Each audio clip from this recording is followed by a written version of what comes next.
What is up, guys? My name's Up All Night Gaming, and I'm talking once again about Final Fantasy XIV, A Realm Reborn. We're going to talk about the key enemies of Eorzea this time, mainly the Garlean Empire. Now, if you already played 1.0, you probably have a pretty good idea of who the Garlean Empire actually are, and if you played the beta recently, you've kind of been introduced to them as you progress through the main storyline. Well, this video is going to actually talk about the main threats inside the Empire itself, and what their motives seem to be. So as it says on the main site, the Garlean Empire controls the majority of the three great continents, the enormous landmass that encompasses Eorzea. Until some 50 years ago, Garlemald was a remote and sparsely populated nation which held little more than a fraction of the northern continent of Ilsabard. But with the arrival of a technological golden age and the concurrent emergence of a brilliant young Legatus, now the reigning emperor, in the span of a single generation, Garlemald established itself as one of the most formidable forces in all of Heidelberg.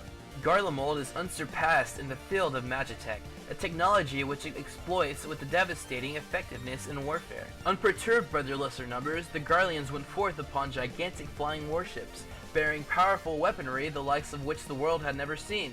One nation after the next fell before their relentless onslaught. First those of the Northlands, followed by the sovereign states of the eastern continent Othard. Employing suppression and conciliation in equal measure, Garlemald indoctrinated the peoples it conquered, thus integrating them into its ever-expanding territory. So it was that the Garlean Empire came into existence. In the year 1557 of the 6th Astral Era, a mere 36 years from the Empire's founding, the Garleans brought their campaign of conquest to Eorzea, swiftly bringing the city-state of Alamigo to its knees. Yet following the subjugation of Alamigo, the Empire suddenly ceased its aggressive expansion. For more than a decade, the continent of Aldenar knew relative peace. In the year 1572, however, the Garlean army once again began its inexorable advance.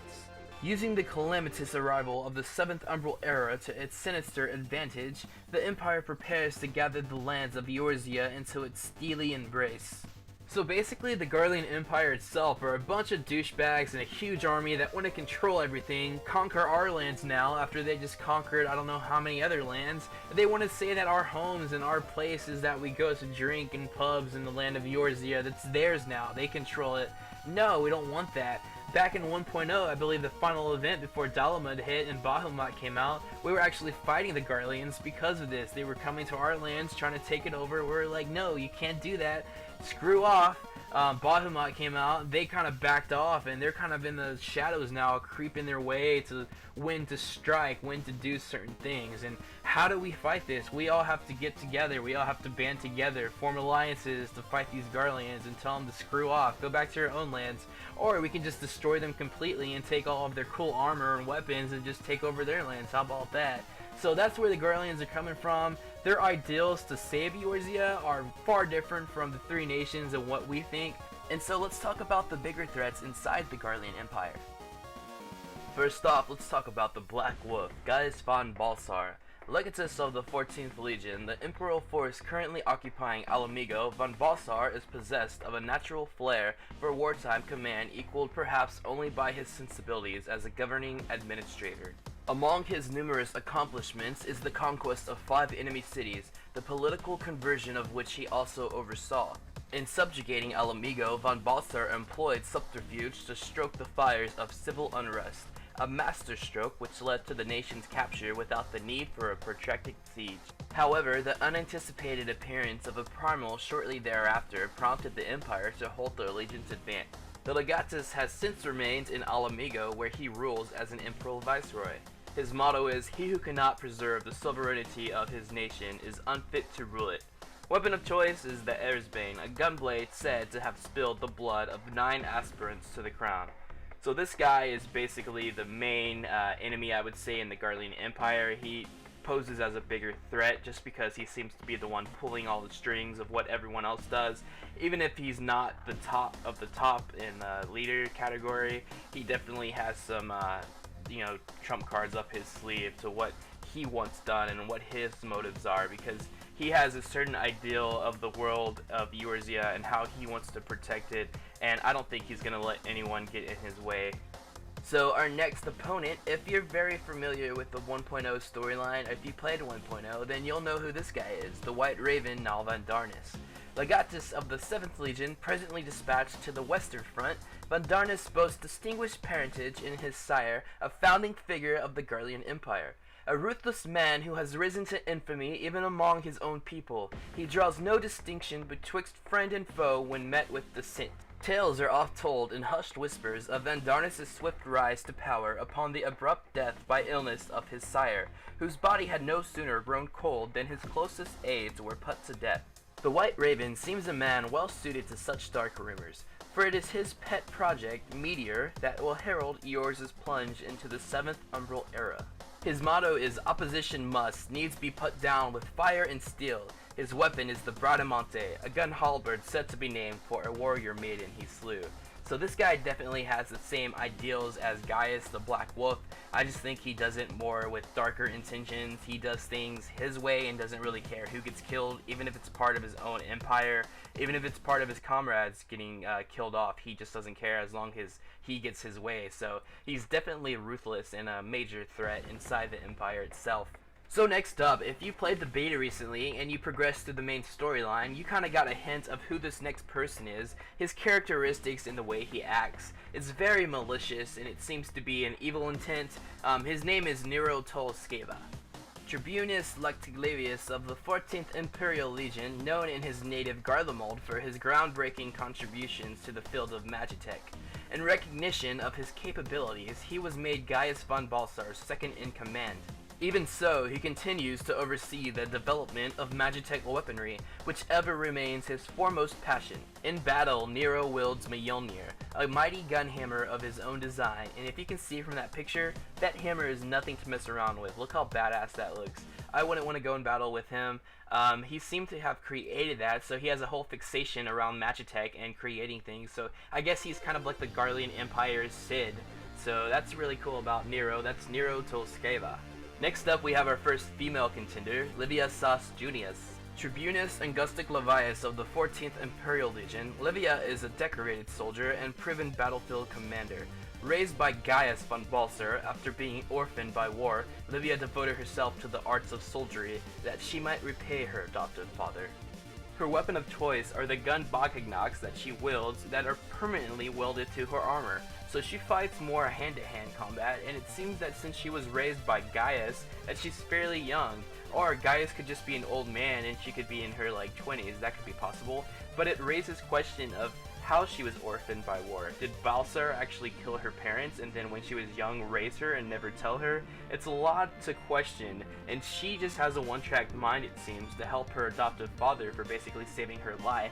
But was it because of him that she turned out to be an orphan? So there's a lot of mystery surrounded behind that I would like to see unfold, that I just think of. Maybe all of that could be, untrue, but that's what I kind of get the hint of for them mentioning that she was orphaned by war. Next up, we have a huge lug of a man who kind of looks like a Final Fantasy XI Galka to me. His name is Ratitan Sas Arvina.